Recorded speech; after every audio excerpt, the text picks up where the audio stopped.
Hello, Coastal Stars parents and players. Thank you guys so much for watching this video. This video we're going to be reviewing our 2024 Summer Parent and Player Guidelines. Typically we have this meeting in person, but this year we're going to send out a video link so we can focus more on baseball stuff during practice instead of meetings. The purpose of this meeting is for all of us to just be on the same page, for you guys to know the expectations, protocols, and any of the other information you guys might have questions about this summer during our season. Before we get going though, I just want to say thank you all for choosing the Coastal Stars. We're really excited to have you guys be a part of the Coastal Stars family. We've got a lot of talented players here with us this summer, and we're very excited about the teams that we're putting together. We'll start here at the top. Under no circumstances is any parent to speak to or approach our coaching staff about playing time or game strategy. One of the biggest things that we preach to our players is they have to take accountability for their own career. When they get to the varsity team or when they get to college, one of the things that college coach is not going to want and not going to tolerate is mom and dad trying to figure out, hey, why is my son not playing shortstop? So players, you guys have to take accountability and responsibility for your career. If you guys have any questions about your role on the team, playing time, positions, anything like that, we want you guys as players to come talk to us. We're always happy to talk to you guys about stuff like this. So we talk to players about that, not parents. Another thing, communication. Players, you guys are all going to be in GroupMe. We have a GroupMe group message for players only, and that's how we communicate with the players very quickly throughout the season. And parents, we communicate with you guys via email. Another thing, please do not text our coaches day-to-day simple questions, things like, hey coach, what field are we on? Hey coach, what cleats are we wearing? Hey coach, what bats are we swinging? All of those type questions can be placed in the player group chat by players. One of their teammates will be happy to answer one of those questions, and the reason we can't get all those texts is because I simply don't have time to respond to all of them. My phone would never stop ringing if you guys texted me all those day-to-day questions. Another big thing, parents, make sure you guys are following us on Facebook. We will oftentimes post updates there on Facebook throughout the season, so make sure you guys follow us there. Next paragraph, please understand that rosters and positions can be a little bit tricky in summer and fall ball. Obviously, we're getting players from all over the place. We have a couple of preseason weekends where we're going to practice together. But other than that, we're trying to mesh players from different schools, different backgrounds, and different geographic regions. So one of the things that we try to do our best with is get players in the positions that fit them, but we also have to manage teams. So one of the worst things players can do is pigeonhole themselves and only play one position, or say, hey coach, I'm only a catcher. Hey coach, I only play first base. One of the biggest things that makes a player valuable is versatility. So please understand that you might be in a position that you don't normally play, or that you didn't play too much in your high school season. So at the end of the day, that's benefiting you. The more positions you can play well, the better and more likely you are to be in the lineup. So make sure you guys understand that's one thing we have to balance throughout the season, and there will be changes made due to injury, balancing rosters, all sorts of stuff like that. So just give us some flexibility there, and just be aware of that moving forward. The next paragraph, we are often up until midnight and even later than midnight on tournament days, trying to make sure our rosters are set so we can have enough players, so that we have enough pitchers. So you guys have to communicate with us on any absences. What we expect from our players is they let us know 3 days in advance in the player GroupMe as follows. They should say their name. Trent Jones, 15U Premier, will miss Friday game first. Again, that should be posted in the group chat 3+ days in advance. If you guys text us the night before or the morning of a game and say, hey coach, I can't be there, that's unacceptable. That puts us in a really tough spot, and our roster sizes, we can't allow that. We only carry 14 to 15 players at most, and if we do that, that puts us in pickles sometimes, and we're going to have to start carrying larger roster sizes. So you guys, please help us help you by communicating any absences well in advance. Another thing, if you tell us a month or 3 weeks in advance that you're going to be absent for a day, please remind us again the week of in the group chat. The reason we don't want you guys to text me, Coach Justin, or Coach Trent individually, if they post it in the group chat, then all of our coaches will see it at one time. So it's just more efficient that way, and the communication, the lines of communication are a little bit better. Next thing, please understand that these tournaments are oftentimes chaos when it comes to scheduling. So you have to understand that the game times, the game locations, all of that is out of our control. We don't control that. Those are, decisions made by PBR and by the tournament hosts. So as soon as we get updates, we give you guys that information. So please plan to be flexible with schedules, rain delays, constellations, playoff games, all that stuff moving forward. Players, for the season, you guys are going to have 2 jerseys. We're going to have one that's navy and yellow and one that's primarily white. We will always wear the navy jersey on the first day of the event, and the white one we will wear on the second day of the event. All right, so what we do is we simply alternate jerseys every day. So we wear the navy one the first day, we wear the white one the second day, third day we wear the navy, and we alternate for the duration of the event. If you're ever in doubt, just bring both jerseys. Okay, just bring both jerseys. We will always wear white pants with a navy belt. You guys supply those. We've found that our players are often very picky with their pants, so you guys supply those. One thing we do ask, and it just makes us look a whole lot better, we get these new white and navy, fresh, crisp jerseys. Try not to wear your orange, dingy baseball pants. The white pants that you slid in all high school season. If you need to, get a new pair of white pants. It just makes us look better as a group. And if you guys prefer to wear your pants up, that's fine. You can wear any socks that you prefer as long as they're Coastal Stars colors. Typically navy is the safest one. If you just want to wear a solid color sock, navy's the best. But if you have some navy and yellow socks, that would be great too. Next thing, plan to arrive 1 hour before all games. So when we go to Lake Point, we will have access to batting cages to hit in pregame for every game. So please plan to arrive at least 1 hour before games. Another thing is sometimes game times get moved a little bit. Sometimes our game gets moved up if the game in front of us is a run rule, or sometimes it gets delayed if the game in front of us takes a long time. So please plan for some flexibility there, and if you plan to arrive 1 hour before all games, typically that's enough time to get a good warm-up in and to get some swings in the cage regardless of what happens on the field before us. Another thing that's really important is you have to account for traffic, especially if we happen to get like a Friday afternoon or a Friday night game. You have to leave early, especially during the times where traffic is probably going to be bad. So please plan for that, leave early, and if there's a situation where your player gets a flat tire or is stuck in traffic, that's why we have the player group me. They can say, hey coach, I'm going to be 20 minutes late, I'm stuck in traffic, or my car's messed up, all those type things. That's why we have the player group chat. So if anything happens with that, they can always post it in the group chat. Another thing, this is a big one. If you are serious about preparing to compete, you will not take pregame BP in Crocs, slides, slippers, or barefooted.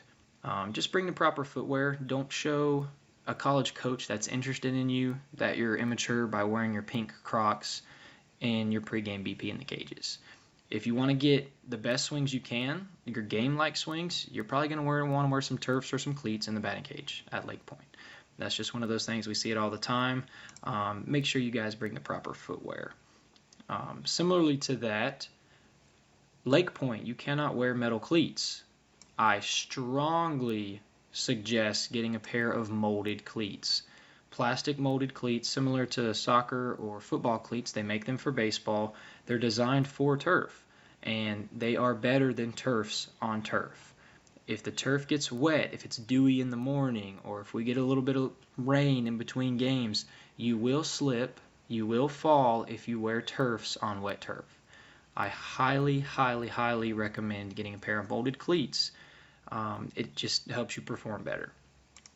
On Sundays, we will often have optional Bible studies before or after our games for teams that have those morning games and are forced to miss church. This is one of those things that we dislike about our jobs, unfortunately, but with the nature of what we do and how we do it, we can't always attend church like we would like to. So that's one of the things that we try to do for our players. For anyone who wants to stick around after a game or come a few minutes early, typically we will post any Bible study info in the player group me so that players are aware of where to go and what times that will be. We hope our players will be comfortable discussing anything with us, especially those things more important than baseball.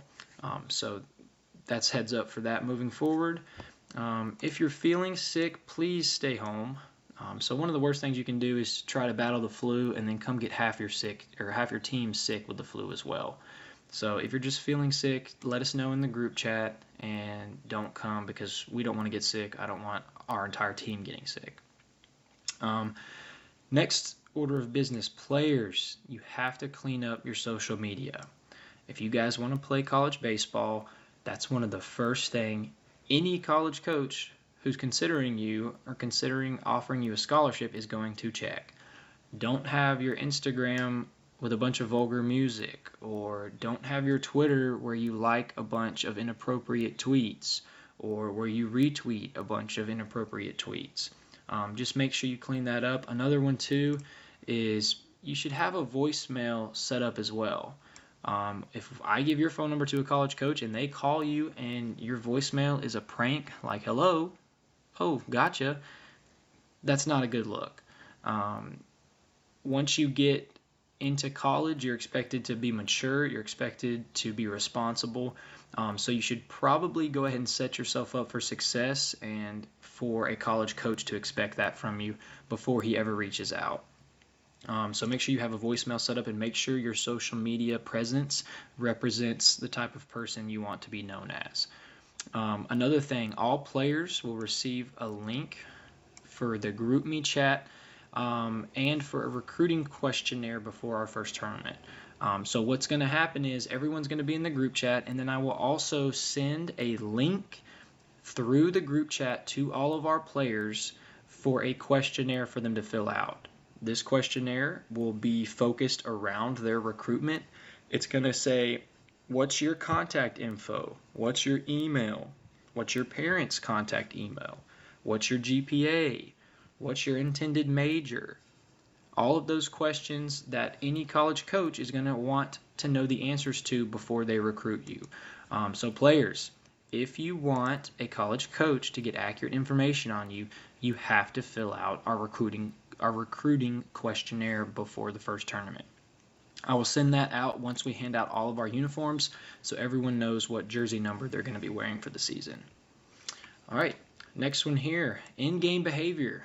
Players, make sure you hear this. We have a zero tolerance policy for profanity, arguing with coaches or umpires, tobacco use, and equipment abuse. Okay, these just come down to being a respectful and well-behaved individual and being a good teammate. So if you do any of these things, you will be benched and or asked to leave the team. If you throw your helmet, if you throw your bat, if you're disrespectful to the other team, disrespectful to umpires, disrespectful to fans, we simply do not tolerate it. That's not the type of player we want in our program, and so there will be consequences if that behavior occurs. So just be aware of that. Players, in our preseason events, you will be taught our team signs and info. It is your responsibility to know these. If you do not know the signs, you are less likely to play. All right, we want to play the guys who take pride in knowing what's going on, in understanding the game, and being coachable. Show us and demonstrate to us that you know the signs, you know the plays, you can execute, and your chances of staying on the field and being on the field goes up dramatically. All right, so make sure you guys know the signs. If you don't know the signs, just ask your coach. We will be happy to explain the signs to you guys. Next thing here, as of right now, our summer rosters are basically capped. However, we're still getting people calling me every single day looking for spots. Because of this, we will be opening up our fall season registration over the next month. If you're interested in that, please let us know and plan to sign up for that soon. There will be a deposit option so you guys can reserve a spot without paying in full. The fall spots will fill up as we've done in the past once we are done with summer, so the sooner you guys can let us know that you want to play, the better. As of right now, we do not have our schedule posted as we're still waiting for some of the PBR or PG schedules to be announced, but please plan appropriately. If you want to, you can go to our website and see our fall schedule from last year. It will likely be very similar schedule that we did last year.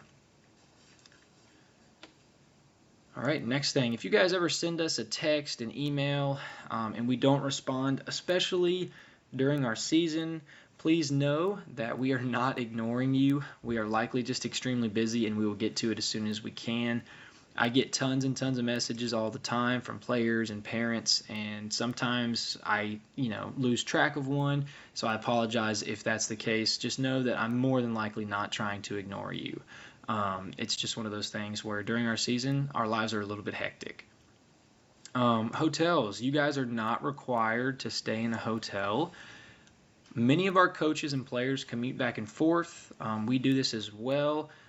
So we don't typically, as coaches, get hotels because most of us live within an hour of Lake Point and Atlanta or know someone where we stay. You guys are free to commute back and forth, or you can simply get a hotel wherever you like if you guys are from well out of town. That's totally up to you guys. And then parents, last few things for you guys. The manner in which you conduct yourself in the stands reflects on our team and your player. We have seen coaches turn down high school prospects before because the parents were nuts in the bleachers. We've talked to college coaches about this in the past. One college coach said to us, I also have to have those parents in our bleachers at our home field for the next 4 years. So you too are being evaluated. Please keep all of your cheering positive and directed at our players, and please do not try to coach from the bleachers. Within the fences of the field with our jersey on, they are our players to coach. We got a few things that we think are the roles of parents at games. Number one, support your son. Obviously, you need to support your son. You need to support your son's teammates. You should support your son's coaches. You should treat the opponent, their fans, and the umpires with respect. You should let the coaches do the coaching. Our coaching staff has well over 1,000 games played at the college or professional level combined. So please just let our coaching staff do the coaching. Act like an adult. And really, this is the biggest one for me, is sit back and enjoy watching your son play. Because it could be next year, it could be in 2 years or 3 years, but there will come a time when he no longer will play. So simply just sit back, relax, and enjoy watching them play, watching them learn the game, and encourage parents or other parents to do those same things as above. We do want you guys to be a family, and we are the Coastal Stars family, but those are some of the expectations we have for our parents in our program. So that covers the bulk of our parent and player guidelines meeting. We're going to move straight into our recruiting handbook. You guys will also get a copy of this sent to you via email. So inside our recruiting handbook, if you guys are serious about getting recruited and playing in college, please read through this. I put this together for you guys. It's a really good starting point for how to set up your recruitment, some questions about the recruiting process. I'm not going to go through everything in depth in this because that video would be very long. But please read through this and make sure you guys are familiar with how this process works a little bit. But I try to put this together to help you guys through that process because it can be daunting if you've never gone through it. But a few of the things that you can look for in this recruiting handbook these are kind of, the basics here, a few things that you need to really just need to understand before you get started. The player, number one, is the person most responsible for their own baseball recruitment. Your mommy and daddy should not be the ones emailing the coaches. They shouldn't be the one texting college coaches. Recruitment is done best when the player takes accountability for their own career. Now, while players should have accountability, parents and other family members must provide crucial guidance, support during this process. It is a family-oriented process, but players, you have to take accountability. It's your baseball career, no one else's. Biggest thing here, number three, every player, your baseball days are going to come to an end, but the degree, the relationships, the things that you can use, baseball will propel you in life to gain an education. It can make college more affordable. Those things last forever. Okay? Once you get to college, if you are lucky enough to be a college athlete, you're a student athlete. The student part comes first. The athlete part comes second. Number four here, playing college baseball is attainable for most, if not all, of our players with hard work, determination, and some strategy and planning. All right, you guys would not be on our team if we didn't think you had some potential. Okay, there's also tons and tons of different levels of college. There's not only just SEC and ACC schools, right? There's NAIA programs, Division III schools, junior colleges. Really, if you are serious about baseball and if you have some talent, there's probably a college you can go to and you can play at. You just have to understand that not everyone has the same recruiting process. Number five, you have to understand this process is constantly evolving and changing. Rules are changing. Every single year there's different rules that come out. The schedules are changing. There's calendars you need to be aware of. Number six, the content of this handbook is general guidelines, right? So everyone's process will be different. Kind of like I said, the best ways to get recruited are simply right here. Develop a recruitable skill set. This is the biggest thing. If you throw 78 miles an hour, it doesn't matter. That's not good enough to play in college. Okay, it doesn't matter how many showcases you go to. It doesn't matter how many coaches you email. If you throw 78, there's too many guys that throw 85 to 90 for you to pitch in college. Okay, you have to be recruitable. You have to be good enough. Okay, use social media and emails to get the attention of next level decision makers. We'll talk about that more in a second. Play on a team with other talented players. Play on a team with guys who are on the same mission as you. Play in a respected organization that has a history of helping players get to the next level. That's why we exist, and compete in tournaments against high-level competition. That's why we go to Lake Point. That's why we play in those PBR tournaments. And so those, simply put, that's the best way to get recruited right there. Part one, take a look at the numbers. This is how many different schools nationwide there are, how many different schools at each level. And here is the athletic scholarship opportunities. So some of you guys may not know, Division I schools are not an equivalency sport. What that means is not every player gets a scholarship. At the Division I level, they have 11.7 scholarships to share among 35 to 40 athletes.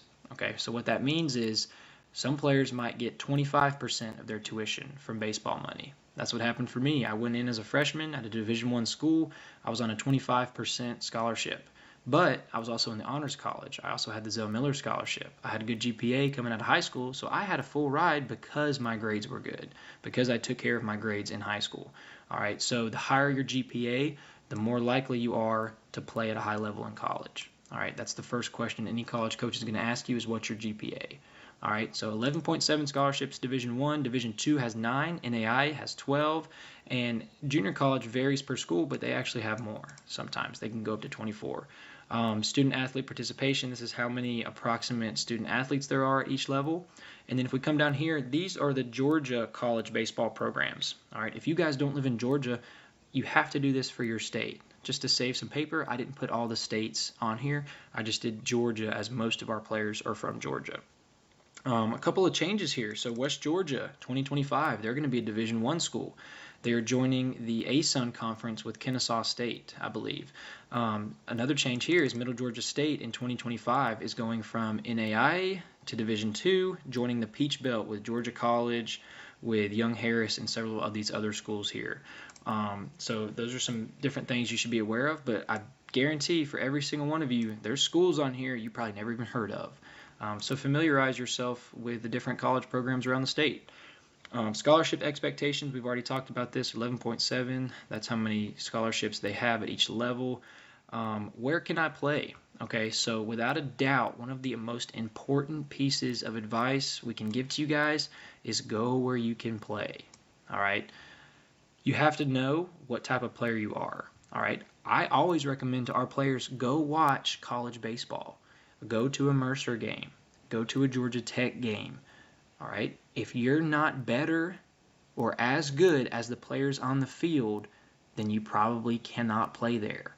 Watch their players. Look how they swing. Look at their bat speed. Look how they move. Look how fast they are. Okay? If you're not better than someone on the field, that's not a school you can play at. All right?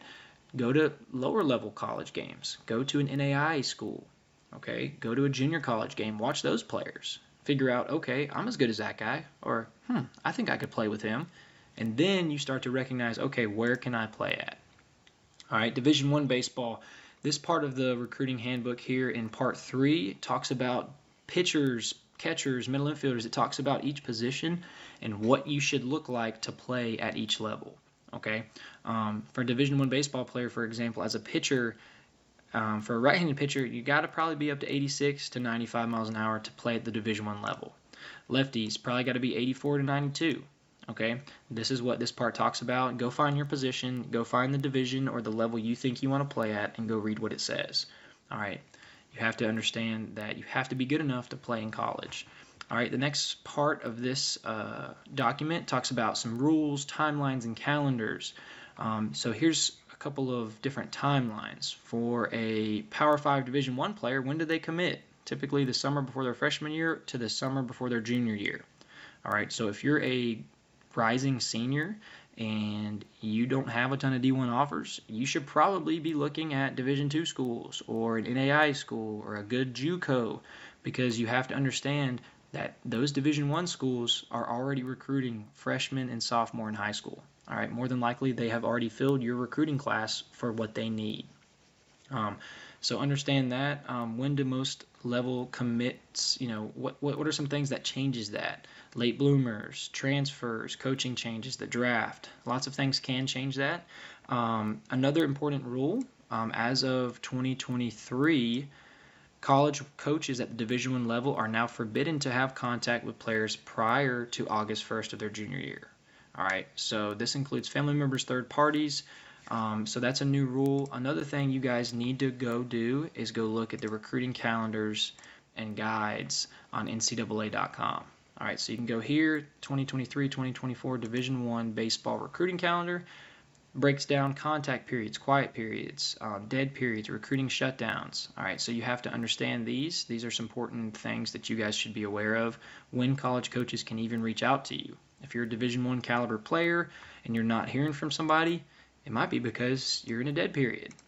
That's when they're not allowed to talk to you. Okay, so go familiarize yourself with some of these rules and some of the calendars that exist for college baseball. All right, a couple other things that we'll briefly look at. Some recruiting tools. I have email templates for you guys. This is a good template for a pitcher, how to send an email to a college coach. I've got another one for position players. Here's how you send a good email to a college coach that you'd love to play for. All right, here's how you use Twitter. Here's how you set up your Twitter account. Okay, here's some things to consider when using Twitter and how to use Twitter. Twitter DMs are a good way to get in contact with college coaches. Just a couple days ago, I sent one of our uncommitted players a tweet from a college coach for an NAIA program in South Carolina who said, hey, I'm looking for players. Reach out if you're interested. Okay, so Twitter is a good way to get in contact with college coaches. And that's what this document is for. It's for you guys to help you understand how the recruiting process works. All right, so make sure you familiarize yourselves with this document if you're serious about playing in college. But that will conclude our parent and player guidelines meeting. Hopefully that clears up some of the protocols, expectations, and things that you guys might have had questions about in regards to how we run our program. And then hopefully you guys will take a look at our recruiting handbook and start to familiarize yourselves with that and some of the rules. But thank you guys for watching this video. We're looking forward to getting after it this summer, and go Stars. Another thing, guys, that we have, if you go to our website under Summer 2024, we have our Player Resources tab. Okay, so you can go here and view the rules and guidelines we just reviewed. We also have our offensive approach. So you can go here, looks like this. Make sure you guys familiarize yourself with this. Make sure you know what our offensive approach is. We've got some good information for you there. We also have our base running approach. Some good things that all good base runners do. Okay, so go read that if you want to learn more about how to be a better base runner. We also have our infield identity. So these are some things taken straight from a Division I program on how their infielders can be so good. Okay, so go read that. And we also, for my catchers, all right, all catchers, go read our Coastal Stars catching philosophy. It's on our website. Just click this right here. It's the PDF of all these different documents. Take a few minutes. Go talk about and go read what we have to say about receiving and framing. Go read what we have to say about blocking. And go read about the things that all catchers do to be a leader and to have awareness on the field. All right, look at this list. This is a list of all the things that elite catchers do. Okay, that's something I put together for you guys. So go make sure you take a look at our player resources on our website. A lot of good things that can help you improve your game there as well.